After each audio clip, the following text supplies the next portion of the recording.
आपके अपने YouTube channel उड़ान द फ्लाई पर आपका स्वागत है। और आज हम ताम्रपाषाण काल पर चर्चा करने जा रहे हैं। हालांकि इसके पहले के वीडियो में हम ताम्रपाषाण काल से जुड़े हुए कुछ महत्वपूर्ण पहलुओं पर चर्चा कर चुके हैं। तो आज हम जो देख रहे हैं ताम्रपाषाण कालीन संस्कृति के बारे में। और यह संस्कृति एक ग्रामीण संस्कृति थी। यहाँ के लोग कृषि किया करते थे, पशुपालन करते थे, सीमित स्तर पर व्यापार भी करते थे और सुरक्षा के निमित्त दीवार भी, अगर इसे कहा जाए कि सुरक्षा दीवार का भी निर्माण करते थे। और यही नहीं, अनाज रखने के लिए अन्नागार की व्यवस्था भी की थी। और मरने के बाद एक विशेष कर्मकांडीय समाधान पद्धति का भी प्रचलन था, और जिसे देखकर ऐसा लगता है कि यहाँ के लोग पारलौकिक जीवन में भी विश्वास करते थे।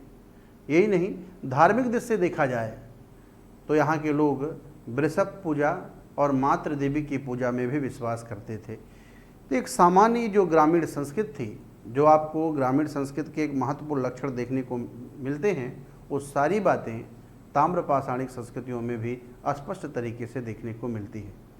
हम इससे पहले के क्लास में चर्चा कर चुके थे कि भारत के विभिन्न राज्यों में विभिन्न प्रकार की संस्कृतियां थी, जिन्हें स्थानीय नाम से जाना जाता था। जैसे महाराष्ट्र में जोरवे संस्कृति, मध्य प्रदेश में कायथा और मालवा संस्कृति, राजस्थान में गिलुंद या आहार संस्कृति, और ऐसे ही उत्तर प्रदेश में भी आप देखेंगे साईपाई हो या नरहन के बारे में बात हुई थी, बिहार चिरांद के बारे में, और महेशदल, पांडुराजाल डीवी, पश्चिम बंगाल, आंध्र प्रदेश के बारे में, ये सारे राज्यों के बारे में चर्चा हुई थी। हालांकि भारत के संपूर्ण राज्यों में ताम्रपाषाणिक संस्कृतियों के प्रमाण देखने को नहीं मिलते हैं, लेकिन फिर भी कई ऐसे राज्य हैं, और उनमें भी सबसे ज़्यादा महत्वपूर्ण अगर हम देखें तो राजस्थान, मध्य प्रदेश, महाराष्ट्र, उत्तर प्रदेश, बिहार, बंगाल और आंध्र प्रदेश, कर्नाटक विशेष राज्य हैं जहाँ से ताम्रपाषाणिक संस्कृतियों के प्रमाण प्राप्त होते हैं। और यहाँ की संस्कृतियों को कुछ महत्वपूर्ण स्थल भी हैं जहाँ से विभिन्न प्रकार के ताम्रपाषाणिक साक्ष्य या पुरातात्विक सामग्रियाँ मिली हुई हैं, और जिन्हें देख करके ताम्रपाषाणिक संस्कृतियों के जो भी उनका जीवन पद्धति है उसके बारे में जाना जा सकता है। और आज का जो टॉपिक है वो इसी से जुड़ा हुआ है कि कुछ महत्वपूर्ण ताम्रपाषाणिक केंद्र हैं और जहाँ से कुछ विशेष सामग्री प्राप्त होती है, जिनमें सबसे पहले हम राजस्थान के गणेश्वर संस्कृति के बारे में बात करेंगे।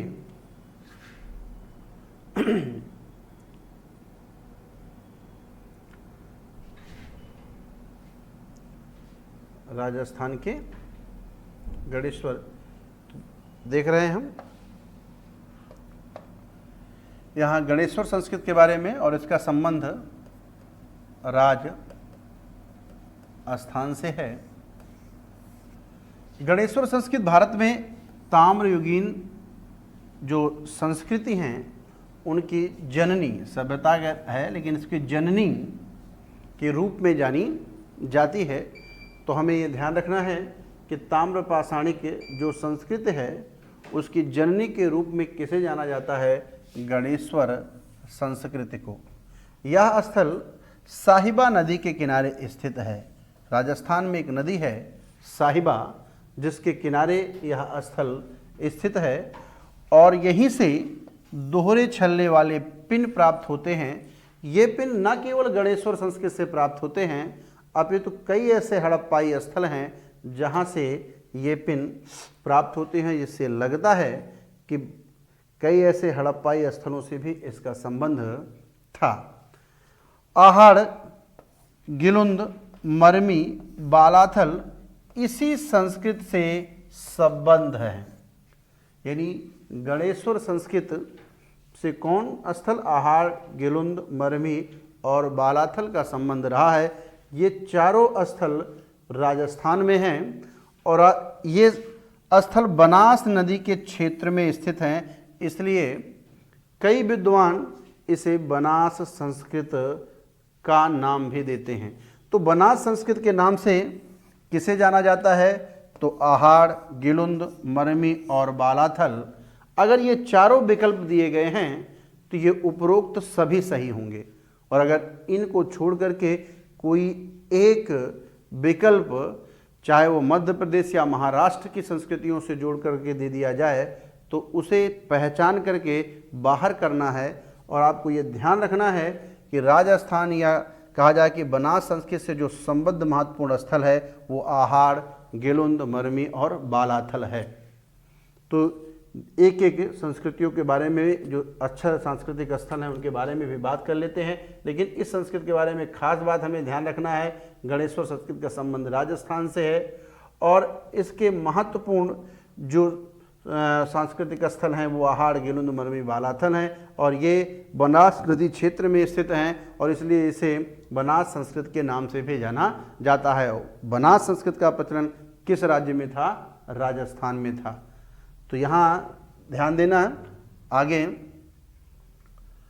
हम बात कर रहे हैं आहाड़ संस्कृत के बारे में। आहाड़ संस्कृत जैसा कि आप देख रहे हैं आहाड़ भी राजस्थान में स्थित है और कहाँ पर? राजस्थान के उदयपुर जिले में है।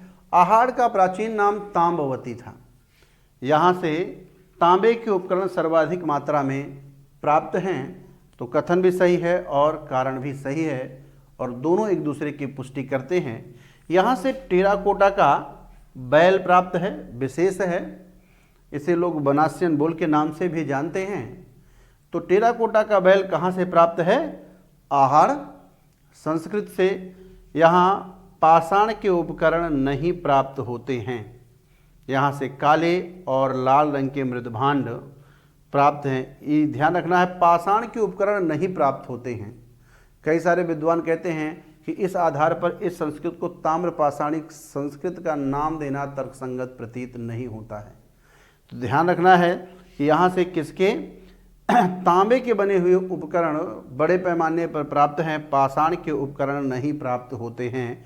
और यहाँ से तांबे की भट्ठियाँ प्राप्त हैं। तांबे की अगर वस्तुएं बन रही हैं तो भट्ठियों की ज़रूरत है और आप देख रहे हैं तांबे की भट्ठी कहाँ से प्राप्त है? आहाड़ से प्राप्त है। यहाँ से स्तूपिका कलश, यहाँ से स्तूपिका कलश, मनौती कुंड, मिट्टी के अलंकृत मनके, ईरानी धूप पात्र, यूनानी देवता अपोलो त्रिशूल का अंकन भी प्राप्त होता है। तो हम देख रहे हैं कि कई ऐसे हैं, जैसे स्तूपिका कलश आप देख रहे हैं, मनौती कुंड, मिट्टी का के अलंकृत मनके पात्र कितने बढ़िया, और ईरानी धूप पात्र, यूनानी देवता अपोलो त्रिशूल का अंकन। यानी कई ऐसी मूर्तियां मिली है जो विद्वान कहते हैं कि ये रुद्र, आदि रुद्र या शिव का रूप हैं और त्रिशूल वगैरह के मिलने से कमोबेश इस जो विचारधारा है उसको और मजबूती प्राप्त होती है। तो त्रिशूल का अंकन हमें कहाँ से देखने को मिलता है? आहाड़ से मिलता है। और आहाड़ का संबंध इससे पहले हम लोगों ने बात किया था कि बनास संस्कृत से है या कहा जाए कि राजस्थान से है। यूनानी देवता अपोलो पूछा जा सकता है किस स्थल से उनकी मूर्तियां प्राप्त हैं, तो आप आहाड़ बताएंगे। इस तरीके से हमें आगे चलते हैं और जो नेक्स्ट स्थल है हमारा वो है गेलुंद। हम बात करने जा रहे हैं गेलुंद पर। राजस्थान का एक महत्वपूर्ण स्थल क्या है? गेलुंद है, या राजस्थान के चित्तौड़गढ़ जिले में स्थित है और इसका उत्खनन बीबी लाल ने कराया था। तो यह स्थल राजस्थान में है और हम देख रहे हैं कि इसका उत्खनन किसने कराया था? बीबी लाल। और यहाँ से प्रस्तर के फलक प्राप्त हैं। उद्योग है, इसका मतलब है कि यहाँ के घरों के निर्माण में बड़े पैमाने पर फलकों का प्रयोग होता था। यहाँ से मकान निर्माण में पक्की ईंट का प्रयोग हुआ है। सबसे महत्वपूर्ण बात, गेलुंद एकमात्र ऐसा ताम्र पाषाणिक स्थल है जहाँ से पक्की ईंटों के प्रयोग किए जाने के प्रमाण हमें प्राप्त होते हैं। यहाँ से भंडार गृह प्राप्त है, यानी यहाँ के लोग, जैसा कि हम चर्चा भी हुई थी कि लोग खेती करते थे ताम्र पाषाणिक लोग, और अनाज को सुरक्षित रखने के लिए अन्नागार या भंडार गृह का भी निर्माण किए थे। और यहीं से लंबी सींग वाले कुबड़ बैल की मूर्ति प्राप्त है। निश्चित तौर पर इनका प्रयोग खेती के कार्य में होता रहा होगा और उत्पादन होता होगा तो उसे सुरक्षित रखने के लिए भंडार गृह की जरूरत थी। तो राजस्थान का एक महत्वपूर्ण जो केंद्र है ताम्रपाषाणी की गेलुंद, वह भी बहुत इम्पोर्टेंट है। और आप देख रहे हैं बीबी लाल का संबंध इस स्थल से है और इन्होंने ही उत्खनन कराया था।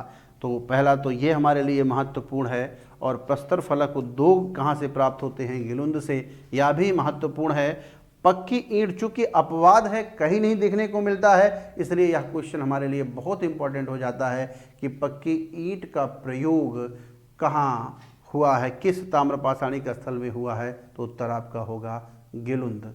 हम इस तरीके से भी प्रश्न बन सकते हैं, गेलुंद के बारे में क्या सही है, क्या गलत है, इस तरीके से भी प्रश्न बन रहे हैं। लंबी सींग वाले या कुबड़ वाले बैल का भी प्रचलन हम कहाँ पर देख रहे हैं? गेलुंद संस्कृत में है।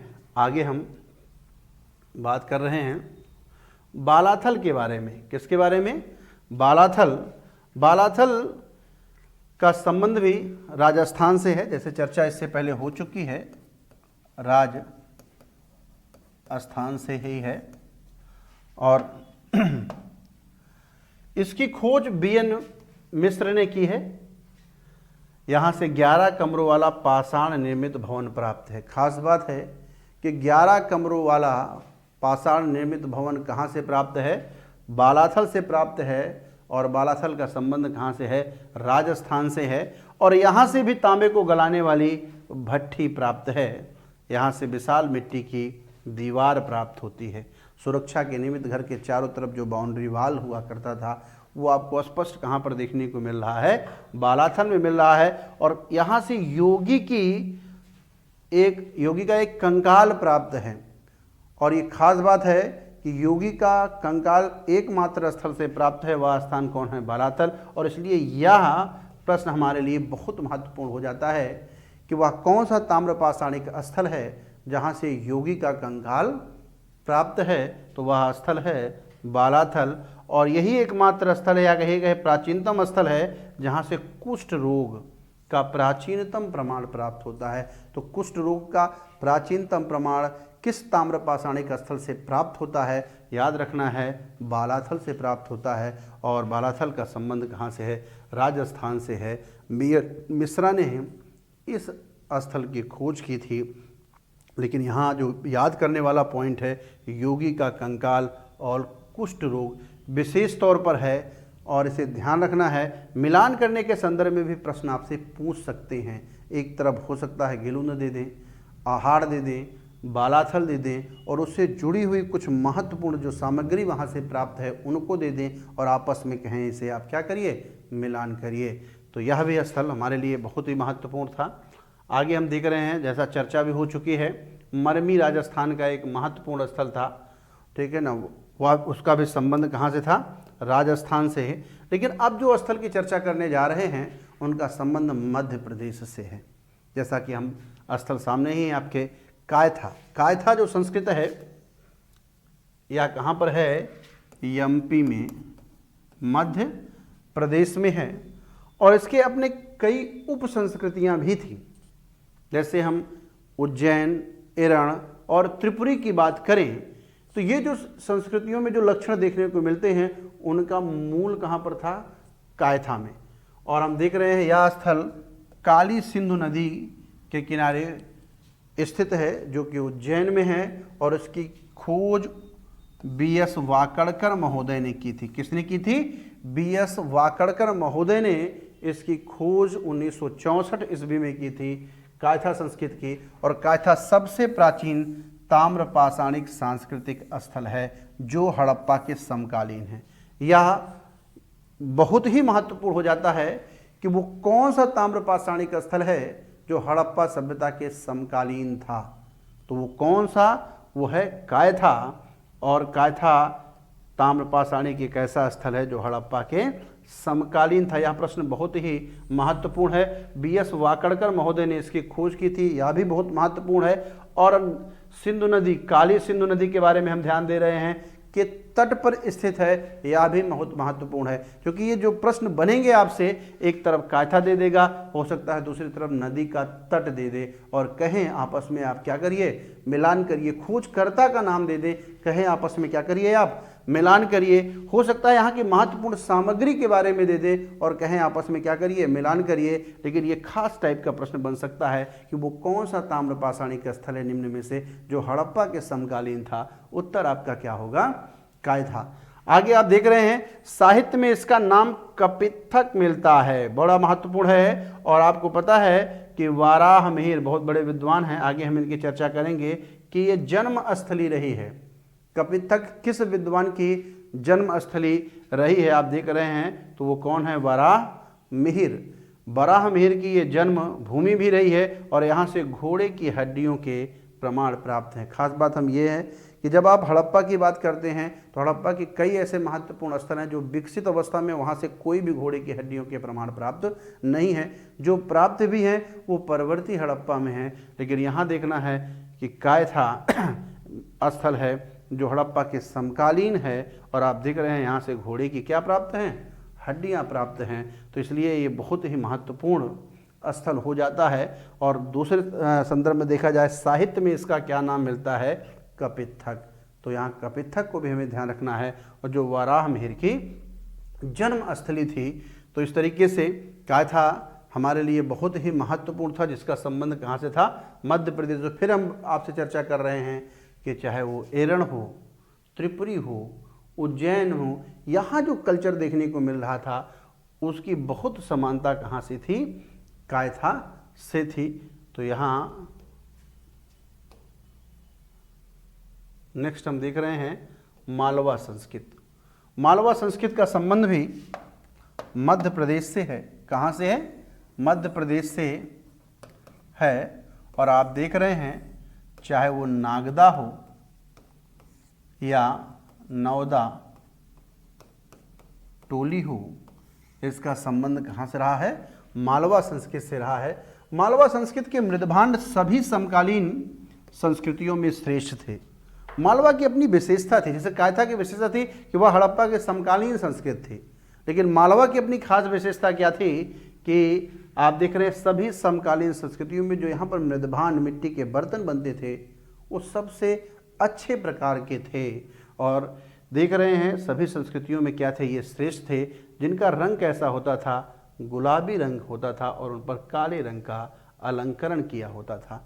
तो आप देखते हैं कि मालवा संस्कृत के मृदभांड अपने समकालीन संस्कृतियों में श्रेष्ठ थे और उनका रंग गुलाबी तथा काला हुआ करता था। और यहाँ के मृदभांड नौदा टोली, दैमाबाद, इनाम गांव, चंदोली एवं जोरबे से भी प्राप्त होते हैं। जबकि जोरबे के कुछ टोटीदार बर्तन हैं जो कि मालवा संस्कृत से प्राप्त हुए हैं, इस बात का भी हमें ध्यान रखना है। जायज़ सी बात है कि लोगों को ज़रूरत लगती रही होगी और हमने चर्चा भी की सीमित स्तर पर इनका व्यापार भी होता था। मिट्टी के बर्तनों का व्यापार तब भी होता था और आज भी होता है। तो ये कहीं न कहीं सीमित स्तर पर व्यापारिक लेन देन होते थे, जो ये प्रमाण भी प्रस्तुत करते हैं कि कहीं न कहीं इन ताम्रपाषाणिक स्थलों में सीमित स्तर पर व्यापार होता था, क्योंकि इनके मृदभांड हमें विभिन्न स्थलों से प्राप्त होते हैं। तो वहाँ पर भी कथन सही है, कारण भी सही है और दोनों एक दूसरे की पुष्टि करते हैं। आगे हम देख रहे हैं मालवा के बाद नौदा टोली। चर्चा अभी किए थे नौदा टोली के बारे में और नौदा टोली भी एमपी में है, चर्चा बात भी हुई है, बहुत महत्वपूर्ण स्थल है। नौदा टोली मध्य प्रदेश के खारगोन जिले में स्थित है और एचडी साकलिया महोदय ने इसका उत्खनन कराया था। ये एचडी साकलिया महोदय भी बहुत महत्वपूर्ण है, जिन्होंने नौदा टोली का उत्खनन कराया और यह प्रश्न बना भी है और आगे भी इसकी संभावनाएं हैं। यह उत्खनित स्थलों में सबसे विस्तृत ताम्रपाषाणिक स्थल है। जितने भी उत्खनित स्थल हैं उनमें सबसे बड़ा अगर ताम्रपाषाणिक कोई स्थल है तो वह है नौदा टोली है। और नौदा टोली में खास तौर पर देखा जाए तो यहाँ सभी प्रकार के अनाज प्राप्त होते हैं। क्या है, ताम्रपाषाणिक संस्कृतियों में जिन जिन अनाजों का प्रचलन था उनमें अधिकांश अनाज कहाँ से प्राप्त होते हैं, नौदा टोली से प्राप्त होते हैं। और आप देख रहे हैं यहीं पर अग्नि वेदिका के प्रमाण और अग्निकांड के बहुत जले हुए, बहुत बड़े पैमाने पर कुछ राख मिली हुई हैं। लोग कहते हैं कि कहीं न कहीं आग लग गई थी, कोई अग्निकांड जैसी कोई घटनाएं घट गई थी, जिसके कारण ये चीज़ें देखने को मिल रही है। तो अग्निकांड के प्रमाण भी हमें नौदा टोली से प्राप्त होते हैं, अग्नि वेदिकाएँ भी प्राप्त होती है वहीं से, और अनाज भी। यहाँ सामूहिक नृत्य का अंकन देखने को मिलता है और तकली के प्रमाण भी प्राप्त होते हैं। तकली जिससे कहीं न कहीं देखा जाए धागे बनाए जाने का काम किया जाता था। तो जाहिर सी बात है कि ग्रामीण संस्कृति के लोग थे, सभी प्रकार के अनाज थे, और अनाजों वगैरह के एक जश्न तरीके से लोग देखते हैं जब इसका उत्पादन होता है। तो आप देख रहे हैं नृत्य का भी प्रावधान है। और अग्नि वेदिका का मतलब है कि कहीं ये लोग यज्ञीय कर्मकांड से भी परिचित थे, और आप देख रहे हैं अग्नि वेदिकाएँ भी हैं, और यहाँ से अग्निकांड के भी प्रमाण प्राप्त होते हैं। हो सकता है कि किसी कारणवश कोई ऐसी घटना घट गई हो जिससे बड़े पैमाने पर आग लग गई, और उसका प्रमाण हमें स्पष्ट तरीके से नौदा टोली से देखने को मिलता है। यहाँ दो बातों का ध्यान रखना है। पहला तो हमें ध्यान रखना है कि नौदा टोली मध्य प्रदेश से संबंधित है, नौदा टोली जो सांस्कृतिक स्थल है, और दूसरा इसका जो उत्खनन कार्य कराया एसडी साकलिया ने, और तीसरा सबसे महत्वपूर्ण है कि सभी प्रकार के अनाज, अगर अनाज के संदर्भ में कोई प्रश्न पूछा जाता है तो आप ये उम्मीद रखिए कि उसके अधिकांश संभावनाएं किससे जुड़ी होने की है, नौदा टोली से है। तो हम देख रहे हैं नौदा टोली से हमें ये चीज़ें मिल रही हैं, और फिर हम आगे चल रहे हैं। नौदा टोली के बाद हम जोरबे संस्कृत की तरफ चल रहे हैं, और जोरबे संस्कृत का संबंध महाराष्ट्र से है। कहाँ से है? महाराष्ट्र से है, स्पष्ट लिखा भी है इसमें। जोरबे संस्कृत हम लोगों ने बात भी किया था कि जोरबे संस्कृत के अंतर्गत कई महत्वपूर्ण स्थल हैं, लेकिन उनमें विशेष तौर पर अगर हम बात करें तो जैसे नेवासा की बात होती है, दैमाबाद की बात है, महत्वपूर्ण जोरबे स्वयं महत्वपूर्ण स्थल है, और इसके बाद सोनगांव, इनामगांव और चंदौली, ये ऐसे महत्वपूर्ण स्थल हैं जिनका संबंध जोरबे संस्कृत से रहा है। इनमें शुरुआत के जो 3 स्थल हैं वो अहमदनगर और बाद में देख रहे हैं पुणे जिले से संबंधित हैं। तो यहाँ यह संस्कृत महाराष्ट्र के देख रहे हैं, जो ये संस्कृत है जोरबे संस्कृत महाराष्ट्र के प्रवरा नदी के तट पर स्थित है। जोरबे के बारे में बात हो रही है, कहाँ पर? महाराष्ट्र में प्रवरा नदी के तट पर स्थित है, और इसके खोजकर्ता यम देश पांडे थे। हमने कहा कुछ खोजकर्ता हैं जिनके बारे में स्पष्ट प्रमाण मिलता है, तो हो सकता है भविष्य में एक तरफ खोजकर्ता या उत्खननकर्ता का नाम दें और एक तरफ स्थल दें और कहें इन्हें आपस में क्या करिए, मिलान करिए। इस तरीके के भी प्रश्न बन सकते हैं। यहाँ से सोने के आभूषण और अंडाकार दीपक प्राप्त होते हैं। यहाँ पर विशिष्ट समाधान का प्रचलन था। विशिष्ट मतलब जो अन्यत्र देखने को ना मिलता हो। उत्तर दक्षिण का प्रचलन, यानी देखा जाए पैर दक्षिण की तरफ और सिर उत्तर की तरफ रख करके दफनाया जाता था, जो सामान्यतः पूर्व पश्चिम की तरफ रखकर दफनाया जाता था पूरे ताम्रपाषाणिक स्थल में। यह एक प्रकार कहिए कि विशेष संस्कृति थी समाधान के संदर्भ में, जहाँ पर दिशा जो थी उत्तर और दक्षिण, और इसीलिए यह प्रश्न बना भी है और बन भी सकता है कि वो कौन सा महत्वपूर्ण स्थल है जहाँ के लोगों को उत्तर और दक्षिण दिशा में रख करके दफनाया जाता था। तो वो संस्कृत थी जोरबे संस्कृत। वयस्क के पैर काटकर दफनाने का प्रमाण हमें प्राप्त होता है, कहाँ से? जोरबे संस्कृत से। बच्चों को दफनाने के लिए अंत्येष्टि कलश का प्रयोग किया जाता था, और आप देख रहे हैं कि यहाँ बड़े पैमाने पर बच्चों के दफनाए जाने के प्रमाण भी प्राप्त होते हैं, जो एक कहीं कहीं लगता है कि कुछ रोग का संकेत देता है कि जिससे बच्चे प्रभावित हुए और उनकी मृत्यु हो गई। तो यहाँ हम देख रहे हैं जोरबे संस्कृत, जिसका संबंध कहाँ से है? महाराष्ट्र से है। जोरबे के बाद हम देख रहे हैं इनाम गांव के बारे में। तो हम महाराष्ट्र में यहाँ घोड़ नदी के तट पर स्थित है। महाराष्ट्र में किस नदी पर? घोड़ नदी के तट पर स्थित है। यह स्थल महाराष्ट्र का सबसे विस्तृत उत्खनत ताम्रपाषाणिक स्थल है। ताम्रपाषाणिक स्थल है, इस बात का भी हमें ध्यान रखना है। मतलब जो पूरे अगर हम जोरवे संस्कृत के बारे में देखें और अगर पूछा जाए कि वो जोरवे संस्कृत का वह कौन सा स्थल है जो उत्खनित है और सबसे विस्तृत है, तब आपका उत्तर क्या हो जाएगा? इनाम गांव। लेकिन अगर हम पूरे के संदर्भ में बात करें तो इससे पहले चर्चा हो चुकी है नौदा टोली के बारे में। यहाँ से शीश विहीन मात्र देवी की प्रतिमा नेवासा से भी, महाराष्ट्र में ही हमने चर्चा भी किया था, एक महत्वपूर्ण स्थल है नेवासा और दूसरा इनाम गांव, जहाँ से शीश विहीन मात्र देवी की प्रतिमा प्राप्त है और मंजूषा वृषभ की भी मृण मूर्ति प्राप्त है।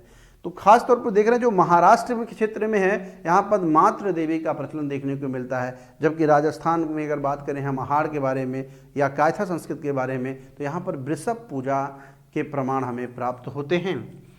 पत्थर से निर्मित यहाँ जलाशय प्राप्त हुआ है, यानी जल संरक्षण को यहाँ इनाम गांव में देखा जाता है कि जल को कैसे सुरक्षित रखा जाए।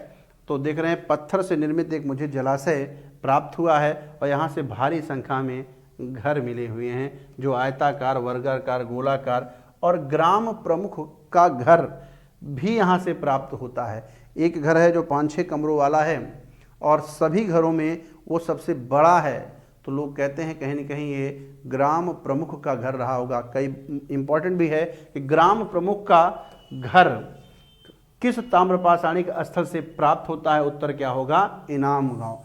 तो घरों की जो महत्वपूर्ण संरचना है, जैसे हमने बताया था कृषि के संदर्भ में, अनाजों के संदर्भ में नौदा टोली को जाता है, उसी प्रकार से अगर घरों के बारे में देखा जाए महत्वपूर्ण संरचना के को, तो वह श्रेय कहाँ पर जाता है? इनाम गांव को जाता है, जहाँ आपको कई प्रकार के घर देखने को मिलेंगे। ये घर कई प्रकार से हैं और जो कहीं न कहीं वर्ग विभेद को भी दर्शाते हैं।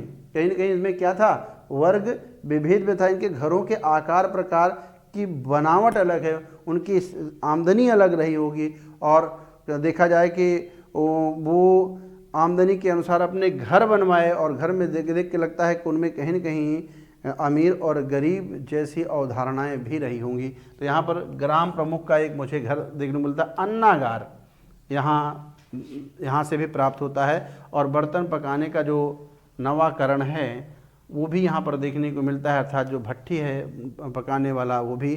ठोस पहिए से खींचे जाने वाली बैलगाड़ी, हड़प्पा में भी आप देखेंगे ठोस पहिए और बैलगाड़ी का प्रमाण प्राप्त हुआ है।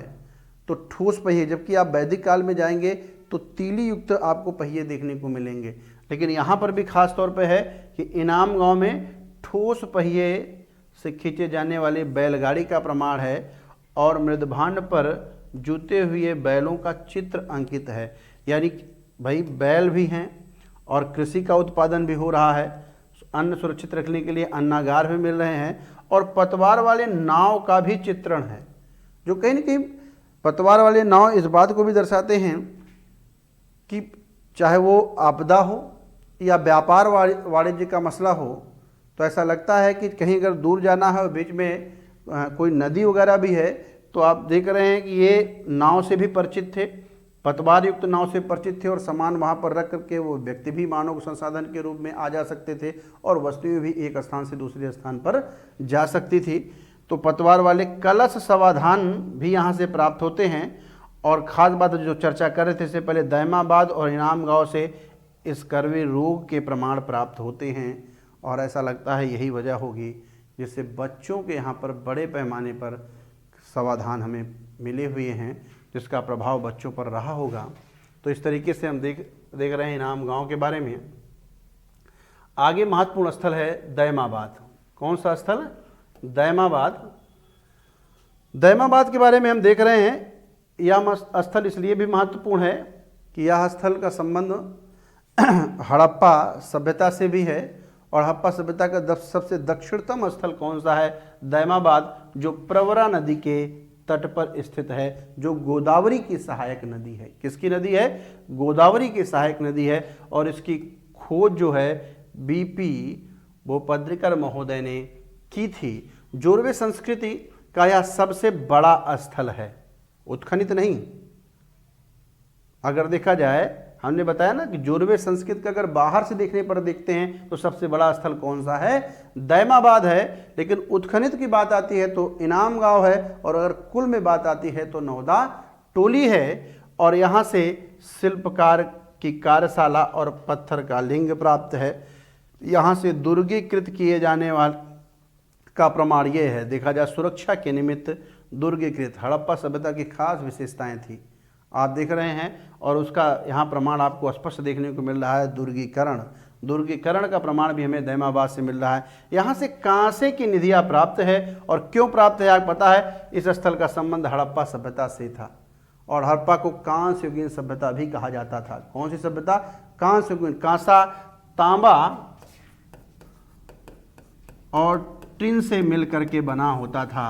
तो आप देख रहे हैं कहाँ से कांसे की निधियाँ प्राप्त है, तो वह स्थल कौन है, दैमाबाद। और दैमाबाद का संबंध किससे है, हड़प्पा से है। और यहाँ से रथ चलाता हुआ आदमी, गैंडा, भैंसा, हाथी की कांसे की मूर्ति और कांसे का पैमाना प्राप्त है। आप देख रहे हैं भैंसे के संदर्भ में, चाहे हाथी, कांसे की मूर्ति, रथ चलाता हुआ आदमी और गैंडा से संदर्भ में जुड़े हुए प्रश्न पूछे गए हैं। तो इसलिए भी हमें ध्यान रखना है कि दैमाबाद महत्वपूर्ण है, प्रवरा नदी के तट पर है, ये भी ध्यान रखना है। जोरवे संस्कृत का प्रतिनिधित्व कर रहा है, एकमात्र स्थल है। आप देख रहे हैं जो हड़प्पा सभ्यता से भी इसका संबंध रहा है, और शायद इसीलिए यहाँ से कांसे की निधि उस संदर्भ में, मतलब कि कांसे की निधि मिलने के संदर्भ में हम बात कर रहे हैं। दैमाबाद एकमात्र स्थल है, और इसलिए इसका, क्योंकि इसका संबंध हड़प्पा से रहा है, और हड़प्पा में कांसे का बड़े पैमाने पर प्रचलन था, और कांसा तांबा और टिन से मिलकर के बना हुआ था। और जो महत्वपूर्ण यहाँ देख रहे हैं, रथ चलाता हुआ आदमी, गैंडा, भैंसा, हाथी और कांसे का बड़ा हुआ पैमाना अगर कहीं से प्राप्त होता है तो वह है दैमाबाद। यहाँ से पुरोहित आवास, कसाई खाना, कुम्हार का घर और मन का उद्योग भी प्राप्त है। नगरीय कल्चर की तरफ ऐसा लग रहा है कि नगरीय कल्चर, चाहे वो इनाम गांव हो, दैमाबाद हो, यहाँ पर कुछ स्पष्ट तरीके से देखने को मिल रहा है। तो नगरीय कल्चर का प्रचलन हमें जोरवे संस्कृत में देखने को मिलता है, जिसका प्रतिनिधित्व दैमाबाद और इनाम गांव जैसे महत्वपूर्ण सांस्कृतिक केंद्र करते हैं। तो इस तरीके से हम आगे देख रहे हैं। कुछ सिंधु सभ्यता के पतन के पश्चात ऐसी ताम्रपाषाणी संस्कृतियां अस्तित्व में आई जिन पर सिंधु सभ्यता का प्रभाव देखा जा सकता है, और इन्हें परवर्ती हड़प्पा संस्कृति के नाम से भी जाना जा सकता है। ये 4 हैं और आपस में कभी भी मिलान करने के लिए आ सकते हैं। जैसे सिंध में झूकर झाकर संस्कृत है। कौन सा, सिंध में झूकर झाकर संस्कृत है। तो यहाँ इस बात का ध्यान रखना है, जब भी सिंध देंगे तो आपस में मिलान करने के लेंगे। तो सिंध में कौन सा, झूकर झाकर संस्कृत का प्रचलन आपको देखने को मिलेगा। ऐसे पंजाब के बहावलपुर में कब्रगाह यच संस्कृत, कब्रगाह यच संस्कृत का प्रचलन था। गुजरात में लाल चमकीले मृदभांड संस्कृत का प्रचलन था। गुजरात में भाई लाल, पंजाब हरियाणा के कुछ क्षेत्रों में पीले मृदभांड संस्कृत का, पंजाब पा दिख रहे हैं, पीले मृदभांड संस्कृत का प्रचलन था। और गंगा यमुना दोआब क्षेत्र में गैरिक मृदभांड, मिट्टी का जैसे देख रहे हैं गिरवे रंग के मृदभांड का, गंगा से गेरुआ रंग का मृदभांड आप देख रहे हैं। पंजाब से पीले मृदभांड की बात कर रहे हैं। गुजरात के लाल, यानी गुजरात में लाल चमकीले मृदभांड संस्कृत का प्रचलन, और पंजाब के बहावलपुर में यच संस्कृत, और सिंध में झूकर झाकर संस्कृत। ये एक तरफ दे करके और उनकी कहीं न कहीं विशेषता दे करके आपस में मिलान करने के लिए आपसे पूछ सकते हैं। तो इस तरीके से हम ताम्रपाषाणी कुछ महत्वपूर्ण कला केंद्रों के बारे में हम लोगों ने चर्चा की, ताम्रपाषाणी संस्कृत के स्थलों के बारे में चर्चा की, जो एग्ज़ाम के दृष्टि से बहुत महत्वपूर्ण है और वो बार बार आपसे पूछे जाते हैं।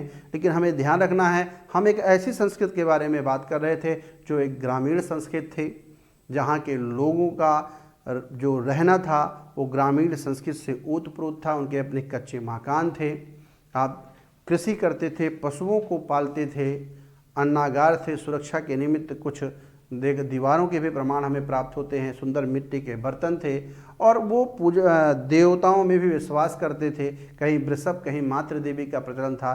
कर्मकांडीय समाधान से परिचित थे, पारलौकिक जीवन में विश्वास करते थे।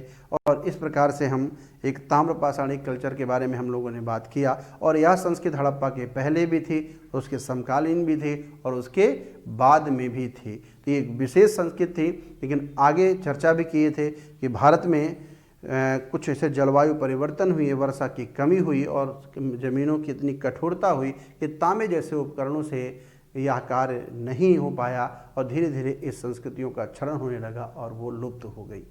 फिर इसके बाद हम एक महत्वपूर्ण संस्कृत के विकास की पराकाष्ठा को हम देखेंगे, जो एक नगरीय संस्कृति होगी, जिसे हम हड़प्पा सभ्यता के नाम से जानेंगे। और अपने हम जल्दी ही नेक्स्ट क्लास में मिलते हैं हड़प्पा सभ्यता को लेकर के, और हड़प्पा सभ्यता के विभिन्न पहलुओं पर आपसे बात होगी। धन्यवाद।